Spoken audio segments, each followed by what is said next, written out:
keeping drivers and vehicles on the right side of the law is a very important business, and one that shouldn't be ignored, because at the end of the day, in the event of a big incident, you, the fleet managers, will be required to show that you've done everything necessary to keep your drivers out of harm's way and out of the courts. As time goes on, there are more and more transport rules and regulations that we all have to contend with. Laws passed either by our own governments or by the politicians at EU headquarters. Transgress any one of them and both your drivers and your business could be in big trouble. And it's no use pleading ignorance, as that's no defence in law. So to keep you free from the long arm of the law, Andy and I would like to give you a quick reminder of key areas where action may need to be taken. Vehicle roadworthiness. It is important to carry out daily checks of items such as fuel, lights, oil, water, electrics, and don't forget rubber. And also don't forget your windscreen washer bottle. Maintenance checks should be carried out at the beginning of each day. So think flour, fuel, lights, oil, water, electrics, rubber. It doesn't take long and it could save a life. I recall years ago reading about an incident involving a pool car. There was no process in place for drivers to carry out daily checks. The driver quickly discovered there was no windscreen washer fluid in the bottle, carried on regardless, and then ran over and killed a woman on a zebra crossing. With the introduction of the Corporate Manslaughter Act in 2007, if this offence had been committed after that date, the firm she worked for could well have also been prosecuted. Very, very important. Doesn't take long, and as I've just said, it could save a life. So hand in hand with load security goes overloading. We've all heard things like drivers say, I can't be overloaded, the van's only half full. Or I've got twin wheels on the rear axle, so it means I can carry more weight. Or it's a 3.5 ton van, I've only got 2 tons of sand on here, I've got another 1.5 tons to go. The effects of overloading are not only safety, there's not only safety implications to that, but there's also cost implications to it. So if you're running your van overloaded, you're going to be using more fuel, so your fuel costs are going to go up. There's more wear and tear on the transmission, on the steering components, on the suspension. Your maintenance costs are going to go up. And that's before we even start thinking about the safety of it. DVSA claim that more and more vans that they stop on the side of the road now are overloaded. Some people say up to 75% of vans are overloaded. Penalties are steep as well. So if you take a seriously overloaded van, you can actually be committing 3 offences. So you can have 2 axles overloaded, so that's 2 offences, plus the whole vehicle overloaded. If you think each offence carries a maximum penalty of up to £5,000, you do the maths, there's 3 offences there. That's a costly overload. So what can you do to prevent this? Firstly, you need to know what your vehicle is actually capable of carrying. Very simple. Fill it with fuel, stick your heaviest driver in there along with his mate, who is usually in there, and put it over a weighbridge. That'll tell you how much the vehicle weighs in its operating condition. You then take that away from what the gross vehicle weight is, and you've got your payload. Typical panel van, 3.5 ton panel van, will be around about 1,200–1,300 kilos, something like that. If you can't do that, the police and DVSA will allow you to drive fully loaded to your nearest public weighbridge to check that. And if you're overloaded, then you need to take some weight off, and then you can go and do your daily work. But don't take a risk. Just have a look at the van once it's loaded. Does it look heavy? Is it sitting nice and square on the ground, or is it right down on the back end? Have a look at the gap between the top of the tyres and the wheel arches. Does it look heavy? Are the tyres swabbed out? If you've got any of those signs, chances are it is overloaded. So take some of it off, don't take the risk. Drink driving limit in England and Wales is 35 milligrams of alcohol in 100 millilitres of breath. And in Scotland it's slightly lower at 22 milligrams. Well, that's great, but what does it mean? I haven't got a clue. I've always said, I don't know after one pint of beer whether I'm over the limit or not. And I doubt if anybody else does either. There's so many variable factors that will affect that, such as how good your metabolism is, how heavy you are, how much you've eaten, how quick you've drunk that beer, etc., etc. So the only safe thing to do really is not to do it, and that's obvious. But you as an employer need to be aware of what your drivers' drinking habits are or likely to be.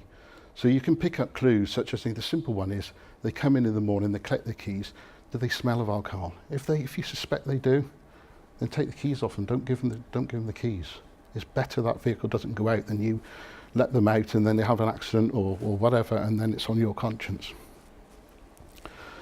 Listen to them. If they've been boasting about how much they had to drink last night, they were in the pub till they got kicked out at 1:30 in the morning.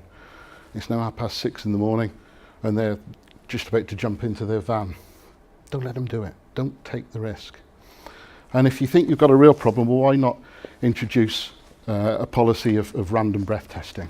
Some companies do it, some of the big companies do it. People like airlines and railway companies do it. You can buy breathalyzers for less than £100 now.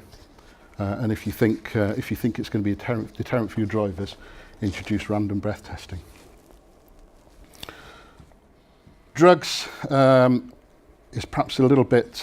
People don't know so much about drugs now. The police used to have to prove that you were incapable of driving through taking drugs, and this used to be the old walk along the white line, stand on one leg, touch your nose. Well, that's gone now.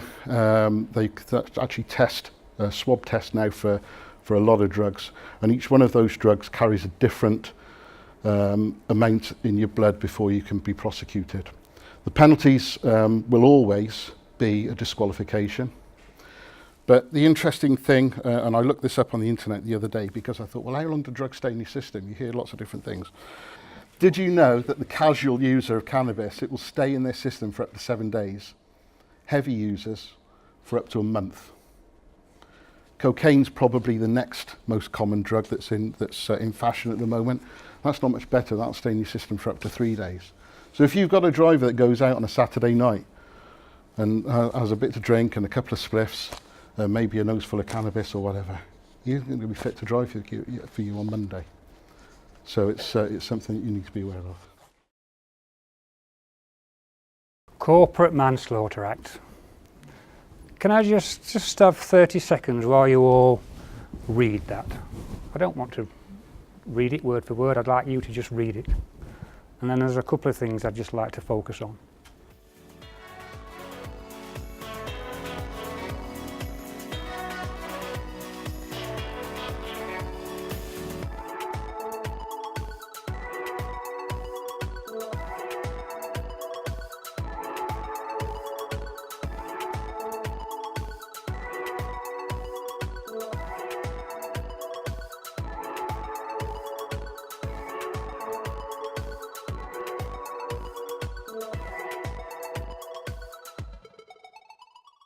As I say, it came into force in 2007. Now, Andy and I are not aware of any corporate manslaughter case involving a light commercial vehicle. There has been a case involving a very heavy multi-wheeler crane. What happened was the brakes failed, and when you've seen these multi-wheeler cranes going down the motorway, the driver sits very low underneath the main hook. And unfortunately, the cab got crushed and it killed him. And that company was prosecuted under this act, and people actually went to prison for negligence.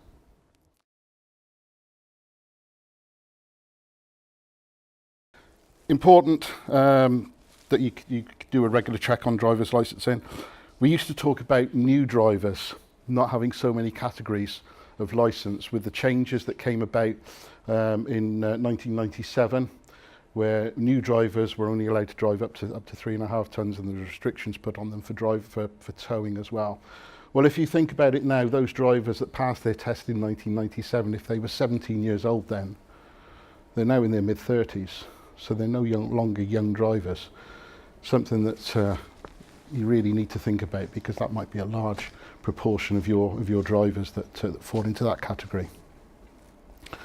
So as I mentioned, the paper part of the licence went last year. So it was never a satisfactory way of licence checking anyway, I don't think, just looking at the paper part of the licence, because duplicate licences could be got from DVLA before points were put on there, or even bans imposed on them.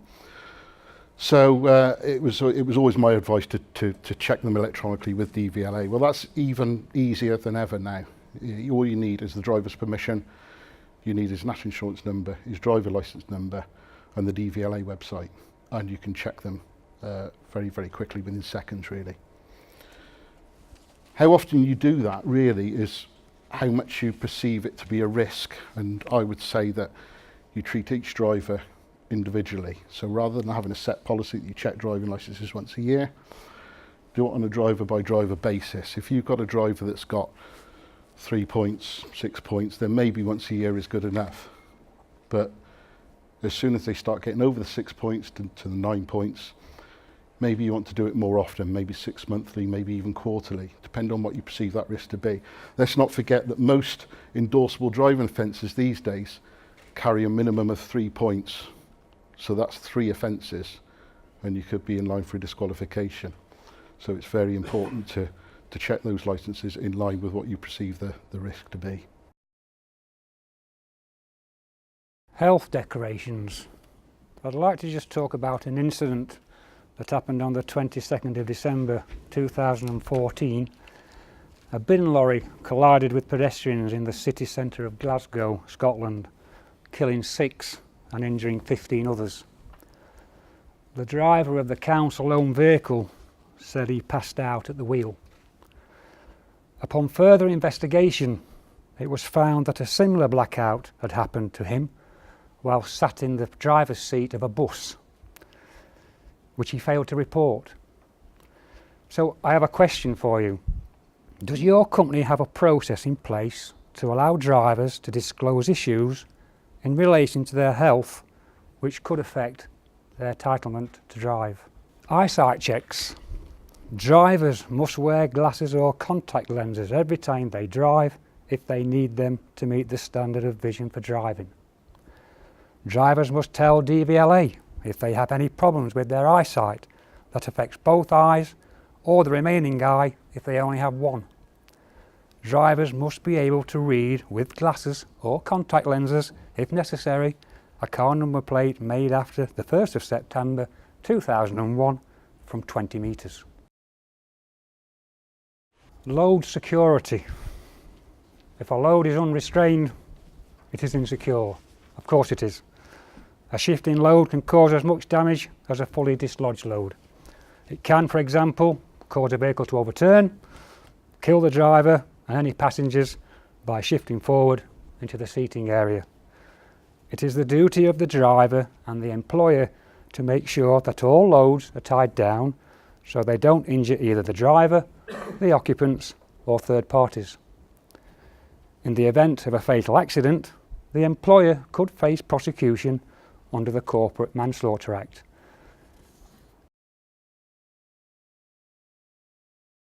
It is such a minefield of legislation towing with a 3.5 tonne or an LCV.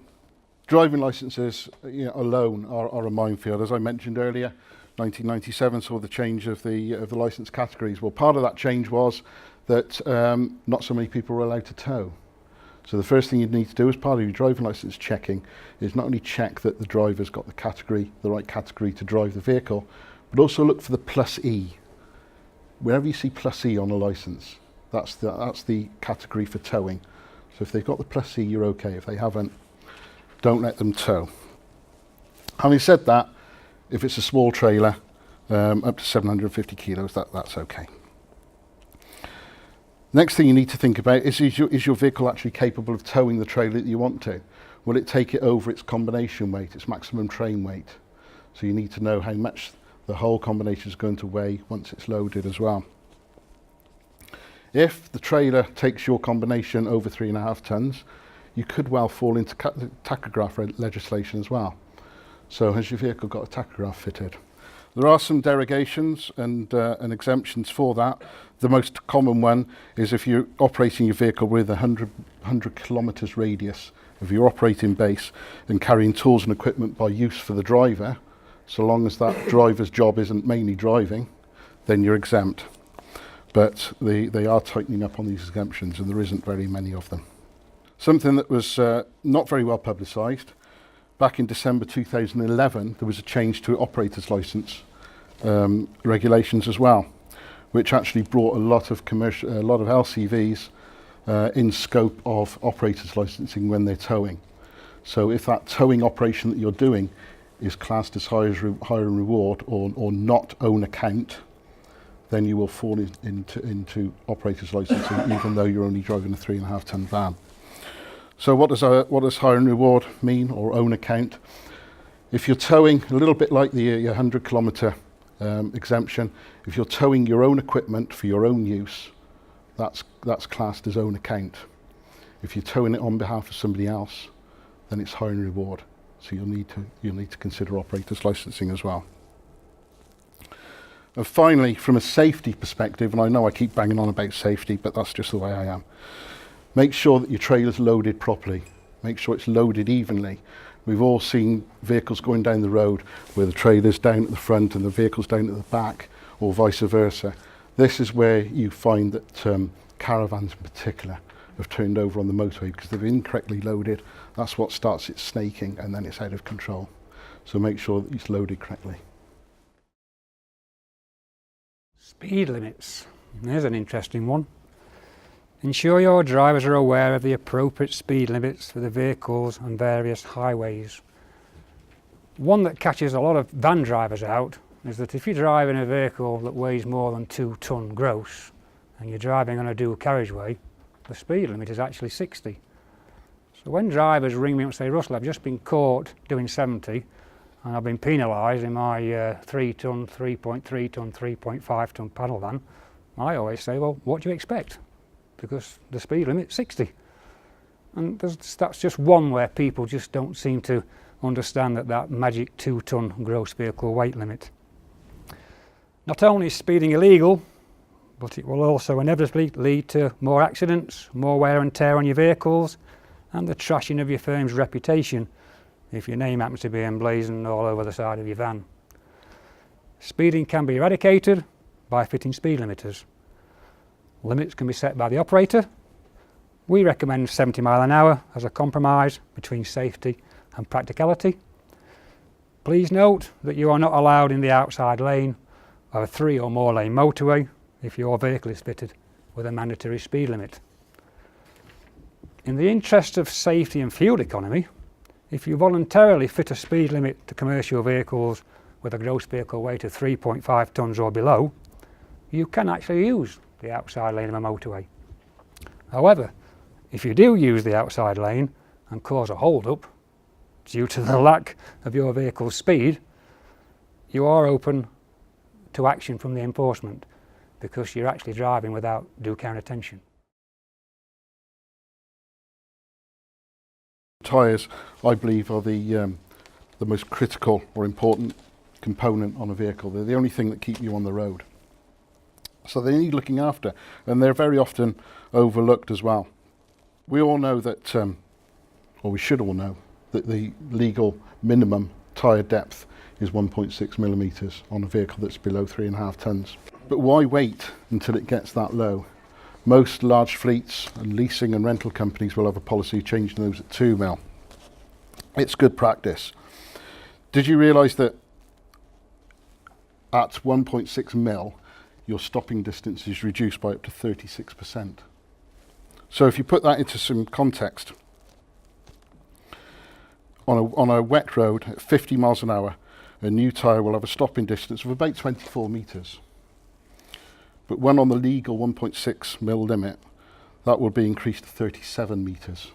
So that's more than a length of a bus, and you're still on a legal tyre. So why wait until that 1.6? Tyre pressures as well. Who, hand on heart, say they check their tyre pressures regularly, once a week? You might just have a quick look at it and see if it looks flat, but it's important that you do. And there's me preaching that, and I don't do it myself. But an overinflated tyre will increase the stopping distance. An underinflated tyre will run hot and risk the chance of blowout at speed. It does make me nervous, actually. You see quite a lot of cars driving up the motorway with an obviously underinflated tyre.